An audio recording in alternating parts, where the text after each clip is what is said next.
Hey everyone, give me a few minutes. I'm having a little tech challenges, so I will be right with you, Jacqueline. Welcome, welcome, welcome.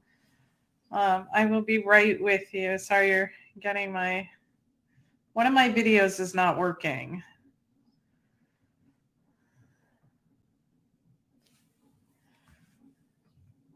Welcome for you, those of you that are joining. I'm sorry I'm a few minutes late today. If you have any questions, pop them in the chat while I get my other computer up and running. Any questions? Awesome. YouTube is on. Perfect. Thanks for letting me know that.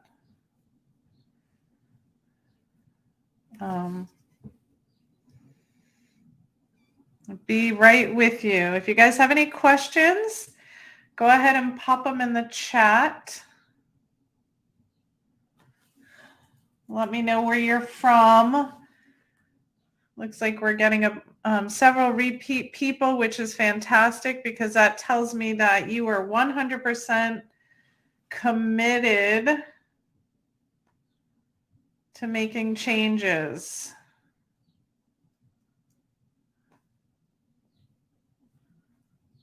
Let's hope this works.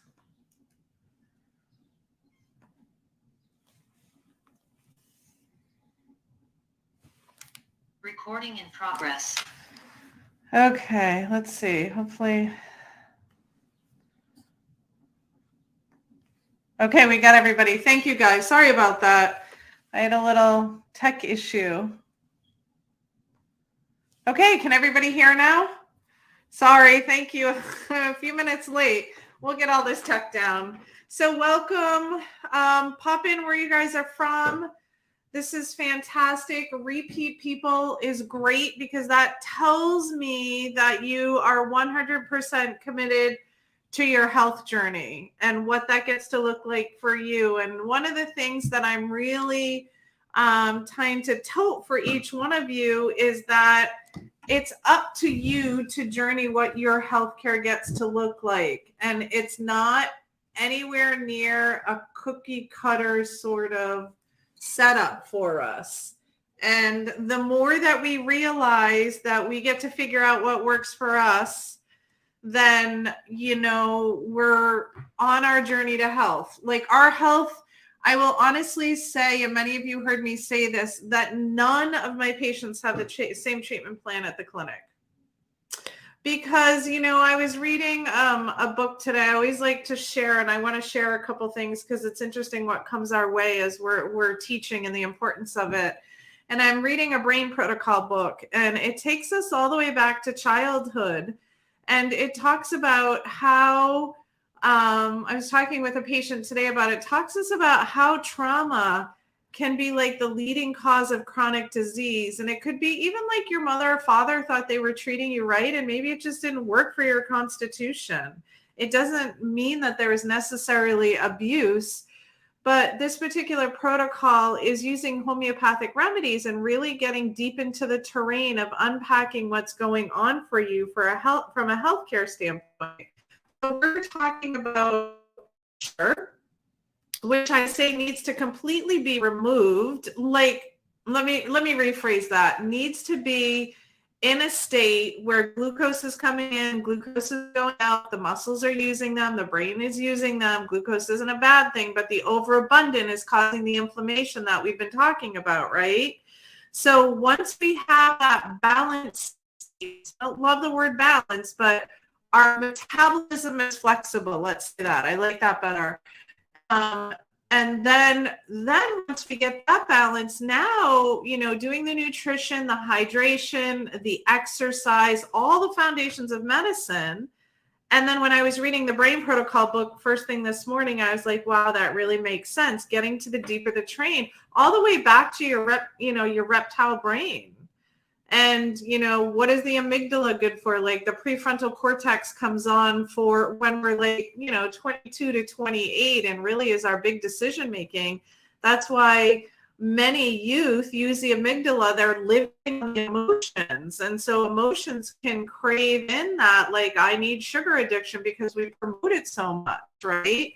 So emotions could be sugar, emotions could be what we talked about earlier, but really getting deep into the cell structure where naturopathic medicine shines. And so this, removing the sugar, it sounds so deep to all of you that are joining us, but it's basic and it's the foundation. So the foods are the foundations. And when we look at how much protein and fat and carbohydrates we're eating, like protein is a building block for the DNA. So if we get too much sugars and starches in, we're not getting the building block that we need.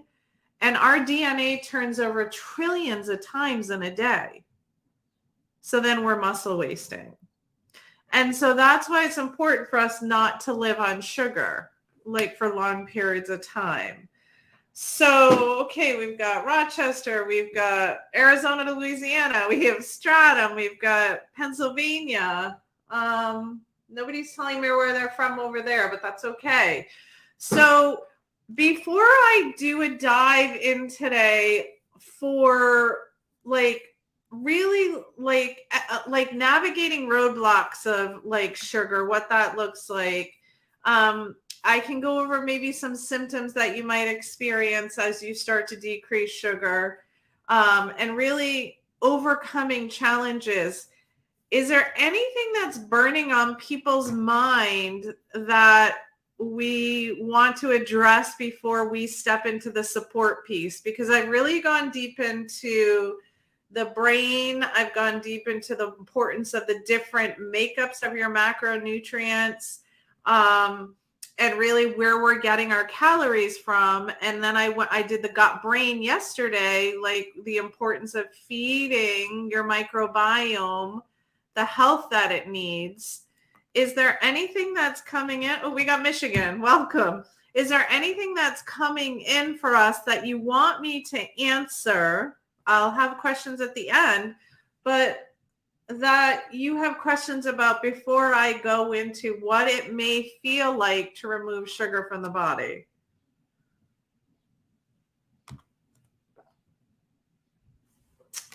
Nothing? Okay, let's go then.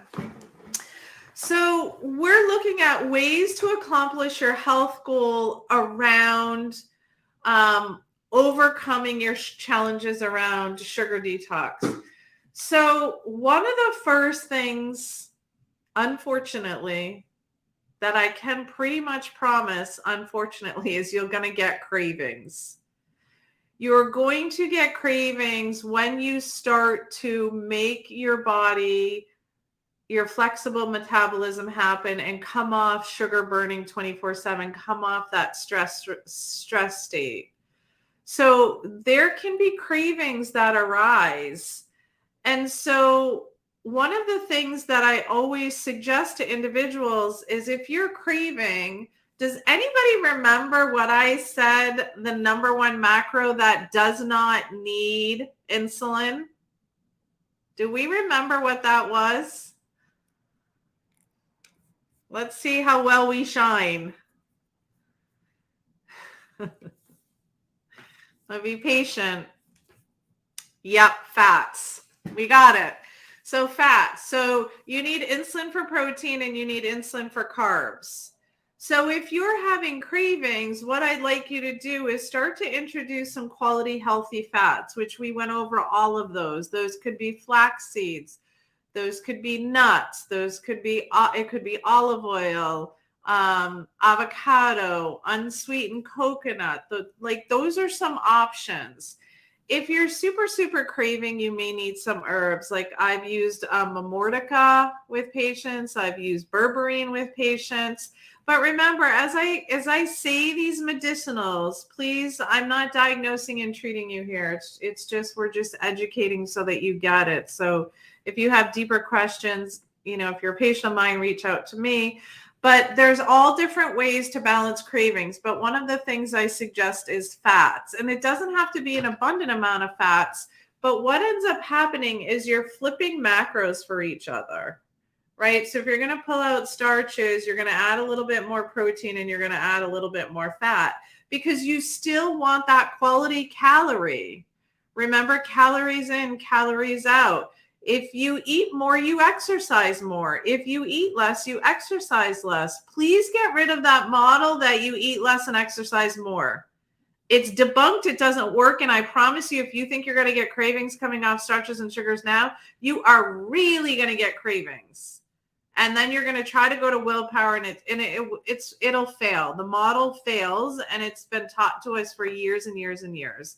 So you want to make sure that your body has enough energy to do what you want it to do. So if you're having an energy drop off, like around 2 to 3 p.m., you might want to think about getting your cortisol tested. That might be where your adrenals are a little bit tired. So if you get a salivary cortisol or saliva, otherwise known as saliva cortisol, it'll tell you what your curve is. So that's another piece that you want to think of. If that fall off from 2 to 4, either you didn't eat enough in the beginning of the day, or your adrenals are tired and you've been under undue stress for a period of time. So you want to always find healthier alternatives when you're actually feeling like you're having cravings. The other thing you can do to help you with your cravings is what we talked about yesterday, mindful eating. Maybe have some water before you actually eat. Chew your food slowly. Use all your 5 senses, like smell, sight, listen, you wouldn't necessarily use, but, use your senses that are related to foods. And 100% stay hydrated. If you're not hydrated, sugar actually is quite dehydrating. Did anybody know that? Like, it's very dehydrating because it's acid. And so too much sugar. That's why when we start to create health for patients and they're eating more fats and less sugars and more proteins, that's why you're going to notice people's complexion is changing, because sugar is drawing on the skin. And when we start to have skin conditions, it's gut related. So it's working on the gut to heal the skin. We have all these beauty options that we can do, but if we just really eat healthy, and we can do topicals certainly to get us through it. But when people come in with skin conditions, I'm looking at starches, sugars, bacterial infections in the gut, and, are you drinking enough water and getting in enough oils? So that's where I would hone in for the cravings. So you really want to know that as you start to pull them out, you're going to balance what you're doing. And that's going to be really important because you're still going to have the same amount of calories that your body needs. You're just going to adjust the macros for yourself until you feel your best. Are we good? The other piece that is going to come up, unfortunately, I'm over this hump after many years, but it's social pressures.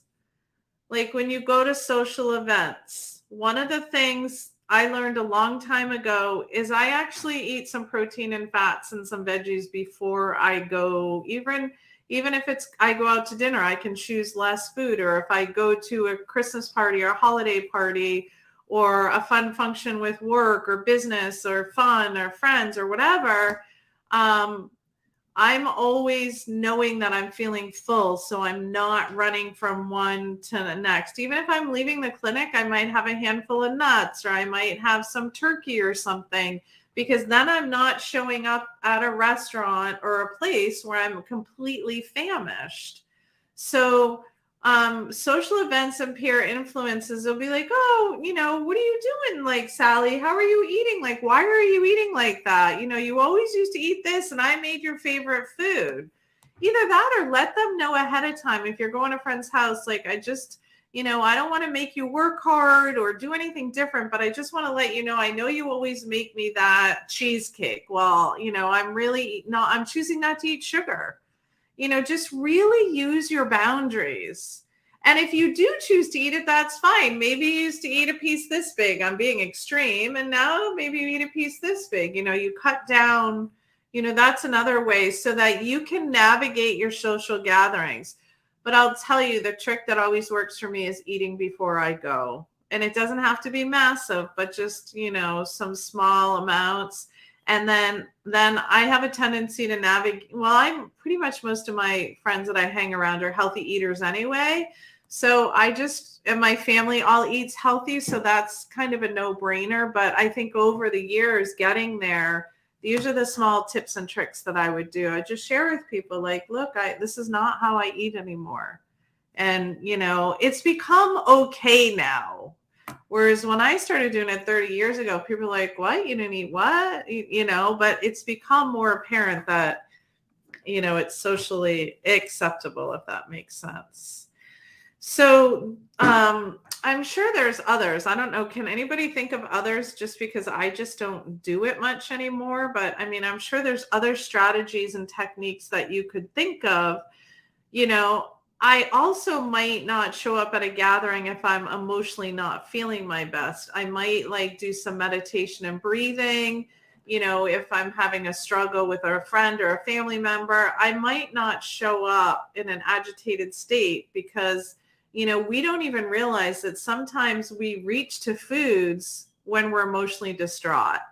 And then all of a sudden we're like, why am I opening the refrigerator? I just kind of ate lunch, but then this happened, and it's kind of like a no-brainer that it happens together. But it does happen that way, which I'm going to talk about emotional eating in a minute. Yeah,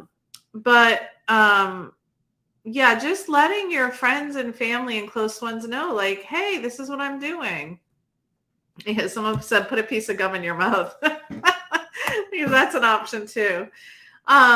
So just communicate, share, and then take care of yourself before you go. There is a huge emotion, like I was just talking about, that's connected to emotional cravings. I get ahead of myself because that's what I sometimes do, especially when we're really cognizant that we're removing sugars. So, you may be somebody that when you're really upset, you're going to reach to the refrigerator, or you have a habit of, I don't know, eating a Snickers bar. I'm using extremes here, but it's kind of like before you know it, something happened and you're distraught. You're not really hungry, but your mind is like, it just needs something. So that's where the emotional eating, and I'm not even talking overeating at this point. I'm just talking eating, like we reach to things and we reach to cravings. And so, be aware of those. That's the mind again. That's the ego. Like, here you go again. Let me take care of you, because the ego always wants you to be safe.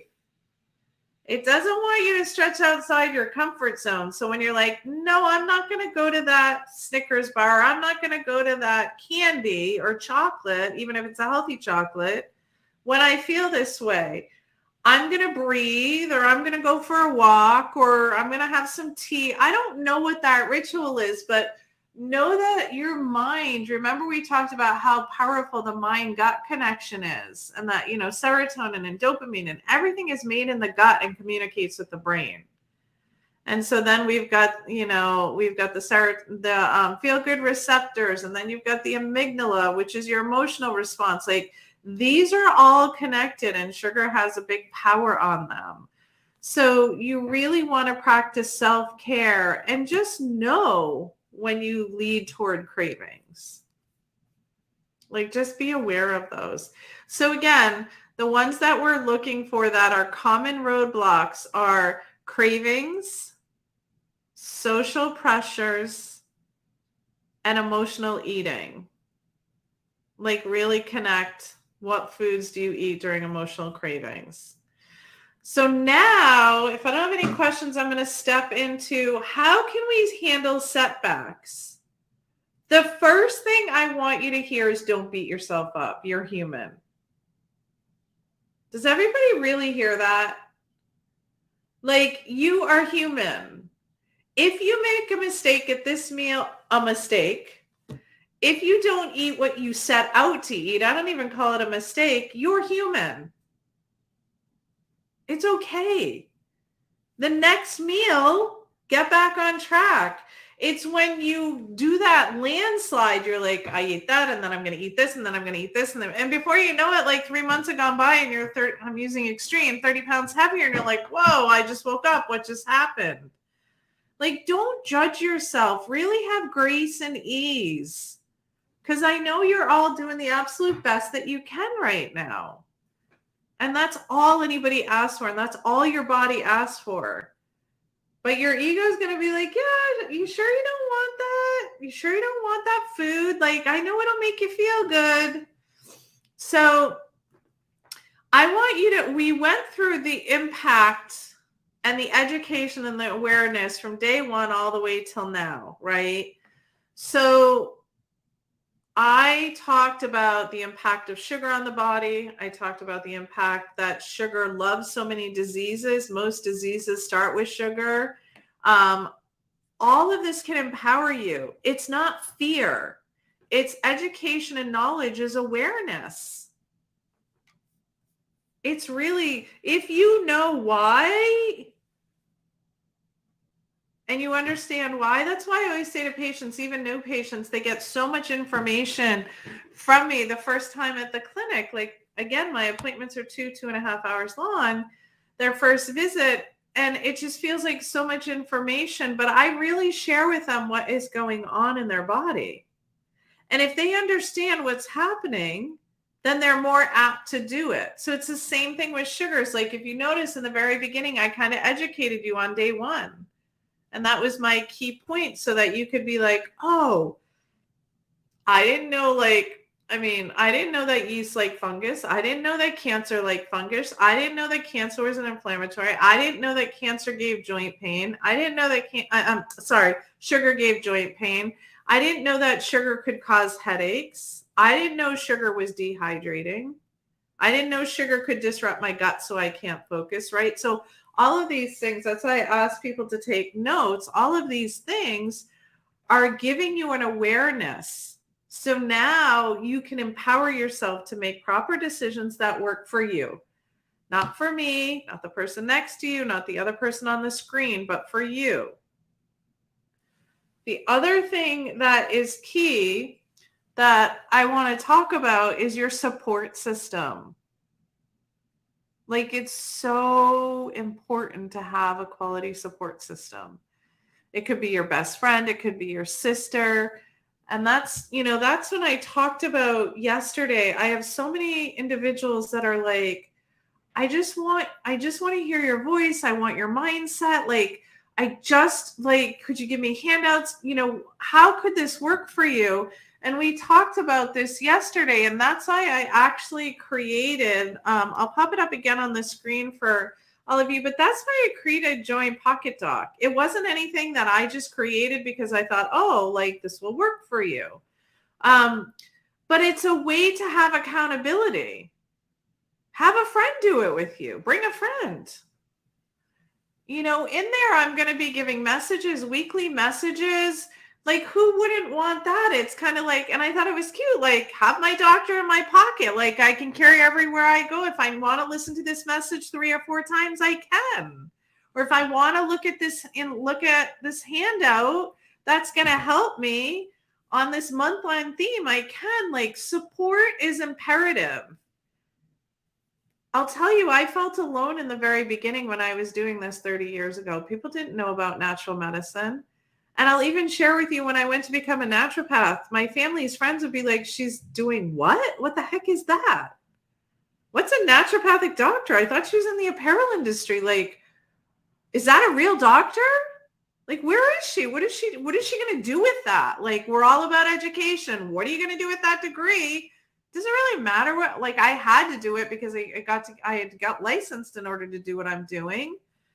But it doesn't really matter our education. It matters like what we do is our vision. And you hear me talk about that.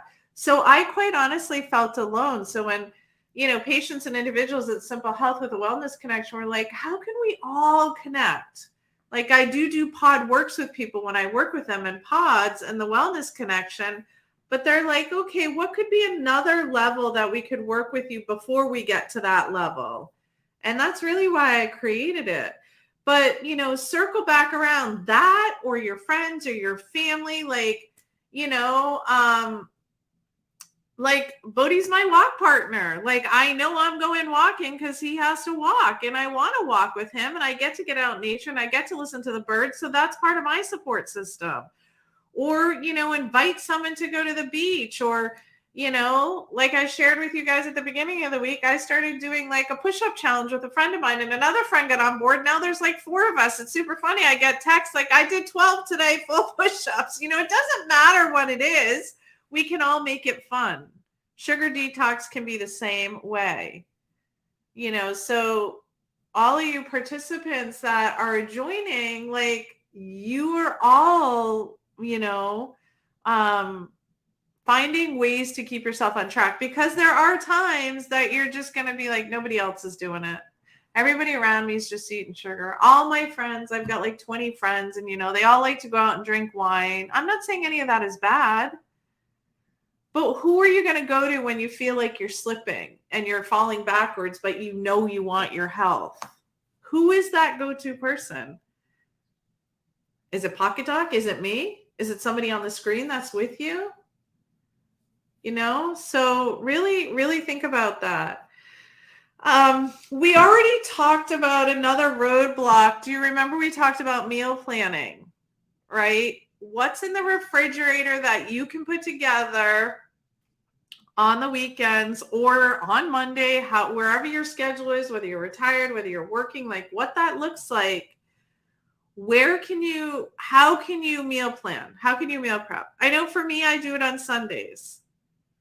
We're headed up to our lake house tomorrow, and I'm thinking, okay, I guess I'll do it on Monday, or I'll figure out, because honestly, I'll admit to all of you, I'm thrown off my game if I don't have food in my refrigerator.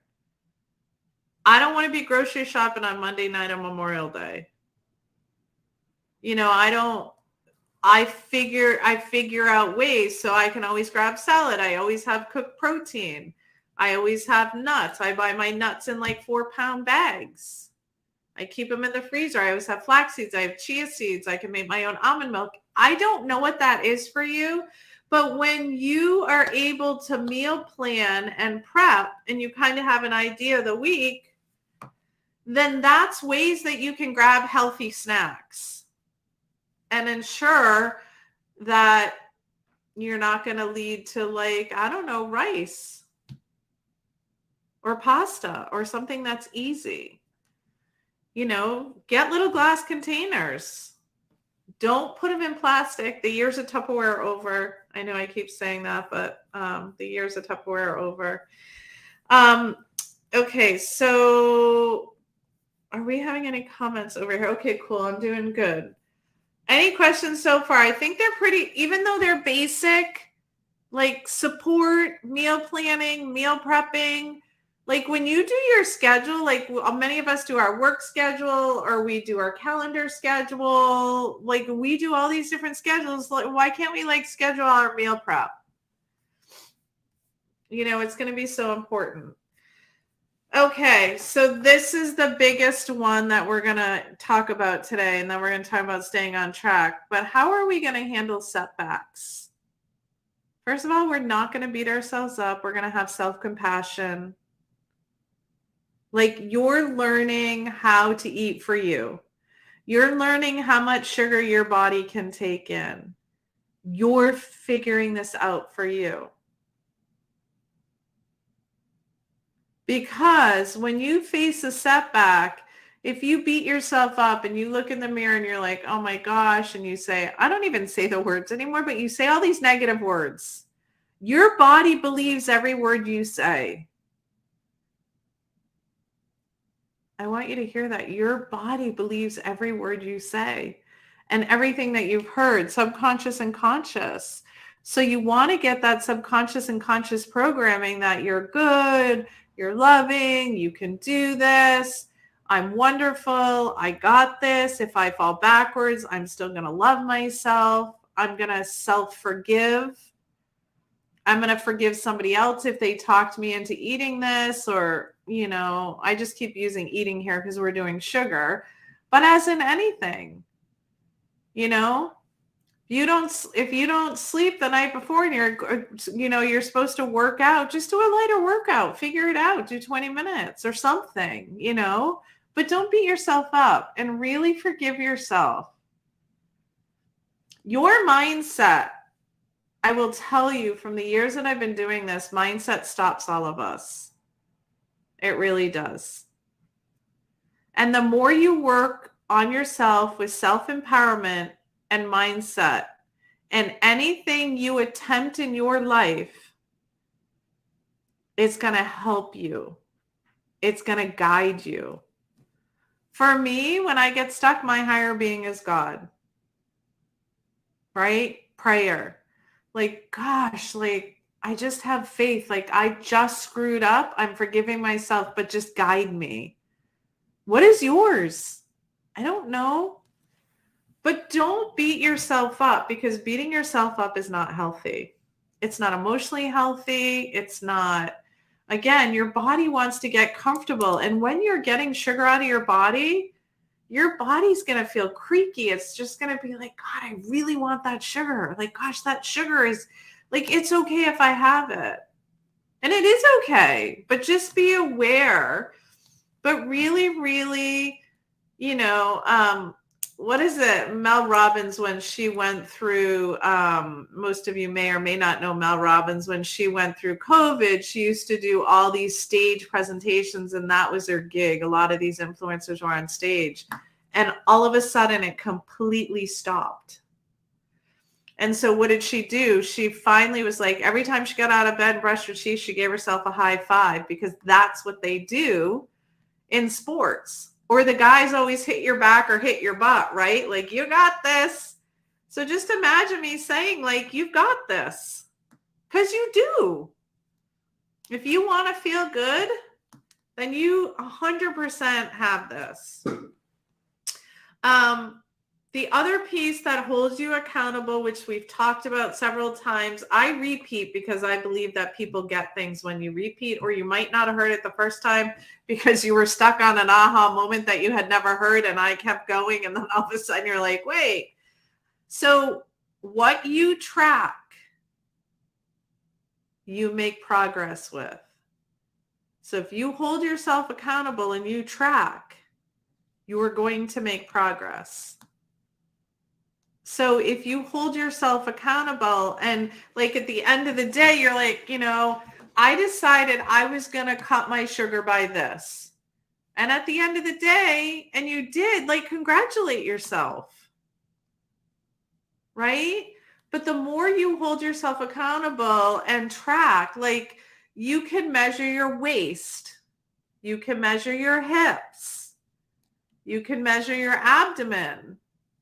100%. Celebrate small wins. That gets you places. These baby steps take you places.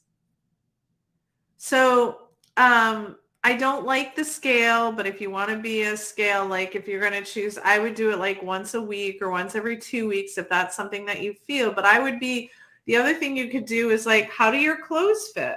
Like, so many of my patients have come in and they'll be like, oh, my clothes are so much looser. I feel so much better in them. They don't feel restricted when I put things on. Whatever that is for you, but track it.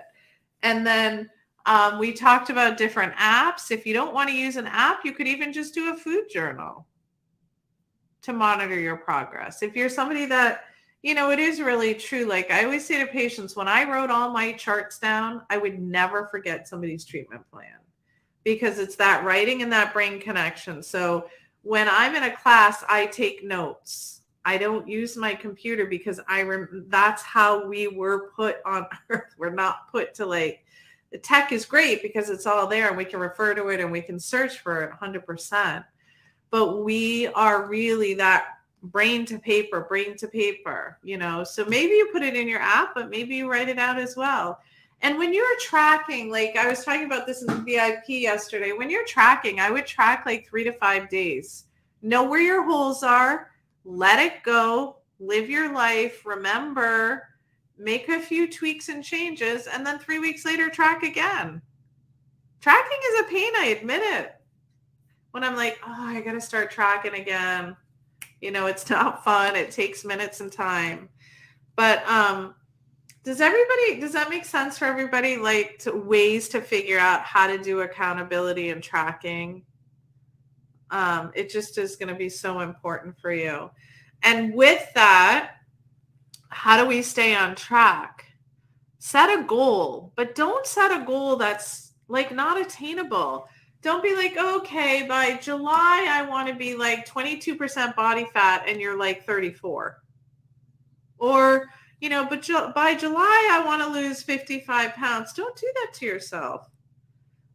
Maybe say by July, I'd like to be down an inch. I'll be down 5 pounds. And then if you're down 10 pounds, great. Or by July, I want my sugar intake to be 2 treats a week. I don't know what track is like for you or where you want to be. Or by September, I want to get rid of these migraines and I'm pretty sure they're related to foods. Maybe it's not sugar, maybe it's something else. So those are ways to actually bring that into your life, to have goal settings, and then have short and long. Yeah, there's always gonna be distractions. There's always going to be weddings that you end up going to, or summer events. We're in yang energy right now, right?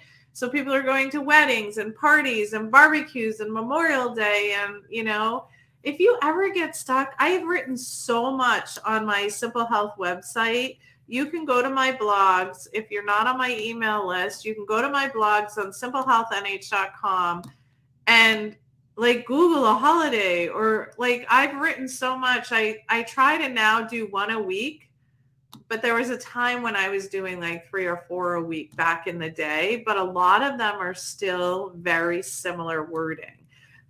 What could you do for Memorial Day?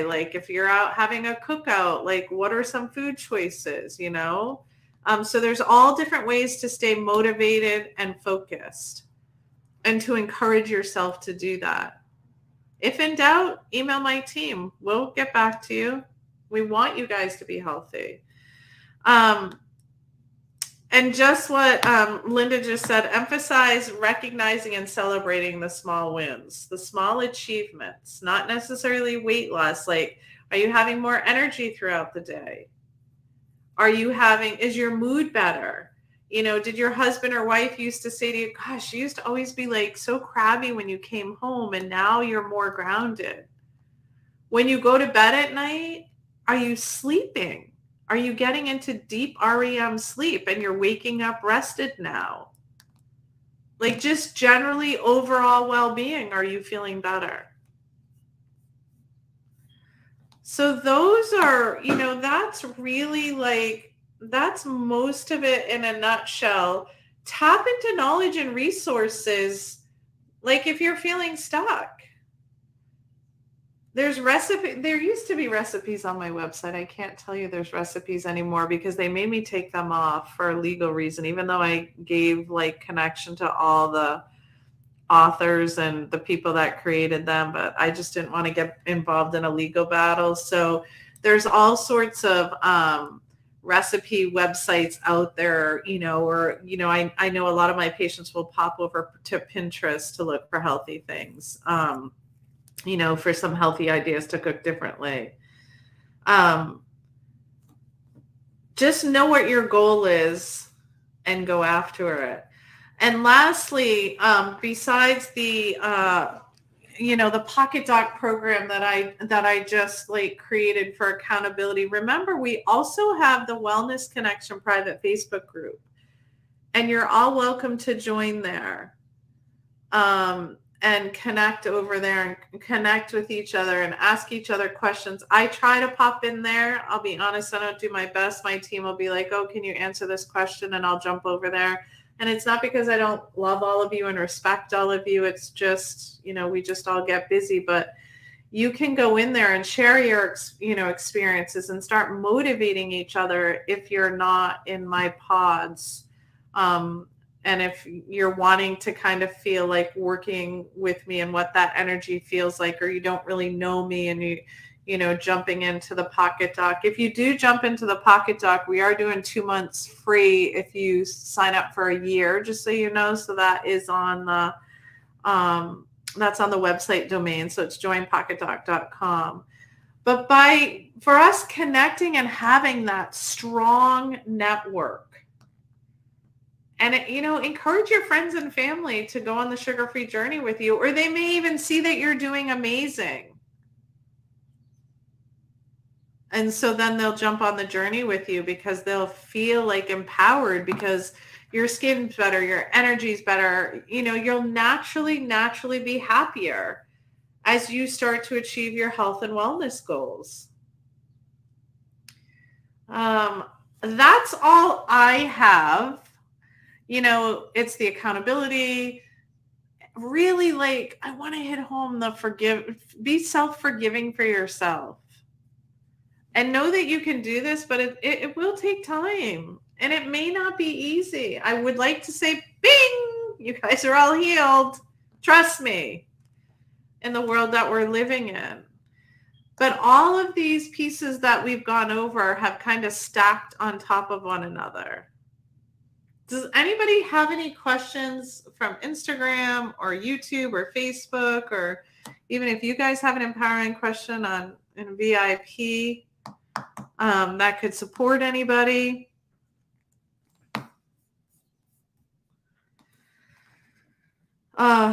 Anybody?